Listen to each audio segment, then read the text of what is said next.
अगजाननपद्मार्कं गजाननमहर्निशम् अनेकदं तं भक्तानाम् एकदन्तमुपास्महे। गुरुब्रह्मा गुरुर्विष्णुः गुरुदेवो महेश्वरः गुरुः साक्षात् परब्रह्म తస్మై శ్రీ గురవే నమః. ఈరోజు మనం ఈ వీడియోలో కార్తీక పురాణం 5వ అధ్యాయం గురించి చెప్పుకుందామండి. కార్తీక మాసాన పురాణ పఠనం చేయుట వలన ఎంతటి పుణ్యఫలం కలుగునో ఆ విధానం గురించి వశిష్ఠ మహర్షి జనక మహారాజునకు ఇవ్విధముగా వివరించసాగెను. ఓ రాజా, కార్తీక మాసాన చేయు పుణ్యము వలన పాపక్షయమై పుణ్యమధికమగును.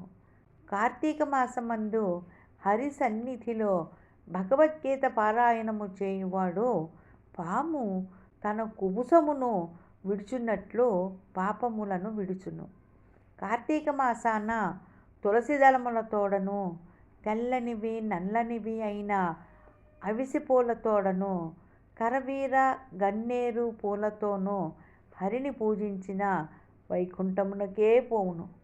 కార్తీక మాసాన భగవద్గీతలోని విభూతి విశ్వరూప సందర్శనాధ్యాయాలను హరి సన్నిధిలో పారాయణము చేయువాడు వైకుంఠమునకు అధిపతి అగును. కార్తీక మాసాన హరి సన్నిధిలో శ్లోకము కానీ శ్లోక పాదము కానీ పురాణమును కానీ చెప్పిన వినిన కర్మబంధము నుండి వినుర్ముక్తులవుతారు. కార్తీక మాసాన శుక్లపక్షమందు వనభోజనము చేయువారికి సమస్త పాపములు నశిస్తాయి. అనేక వృక్షములతో నిండి వనమునందు ఉసిరి చెట్టు కింద సాలగ్రామము నుంచి గంధ పుష్పాదులతో పూజించి వనభోజనము చేయవలెను. ఇందు మూలముగా సమస్త పాపములు నశించి విష్ణులోకమున సుఖముగా ఉందురు. కావేరీ తీరమందు వేదాంగ పారంగతుడైన దేవశర్మ అను బ్రాహ్మణుడు కలడు. దేవశర్మకు దురాచారుడైన ఒక పుత్రుడు కలడు. దేవశర్మ ఒకనాడు పుత్రునితో, నీ పాపములన్నీ నశించిపోవును. కార్తీక మాసాన ప్రాతఃస్నానము చేసి హరిసన్నిధిలో సాయంకాలాన దీపములను సమర్పించుము అనెను. తండ్రి చెప్పిన మాటలను వినిన ఆ బ్రాహ్మణ కుమారుడు, ఇట్టి కార్యము నాచే ఎన్నటికీ చేయతగదు అనెను. అంత దేవశర్మ కోపోద్రిక్తుడై, ఓరి, ఎంత మాట అంటివిరా! నీవు అరణ్యమందు చెట్టు తొర్రలో ఎలుకవై పుట్టి ఉండుమని శపించెను. తండ్రి శాపమును వినిన కుమారుడు పశ్చాత్తాపముతో తనకు శాప విముక్తి కలుగు విధమును తెలుపుమనగా, దేవశర్మ, ఎప్పుడు నీవు కార్తీక మహాత్మ్యమును వినదువో అప్పుడు నీకు మూషకత్వ రూపం నుండి విముక్తి కలుగును అనెను.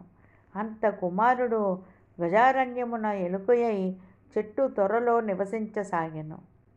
కొంతకాలమైన తర్వాత విశ్వామిత్ర మహర్షి తన శిష్యులతో సహా కార్తీక స్నానం ఆచరించి అదే చెట్టు క్రింద కార్తీక మహాత్మ్యమును భక్తితో చెప్పుచుండెను. ఇంతలో మిక్కిలి దురాచారుడును హింసాత్మకుడును అయిన ఒక కిరాతకుడు వేట నిమిత్తమై వచ్చి ఆ బ్రాహ్మణులను చూచి వారిని చంపనించెను.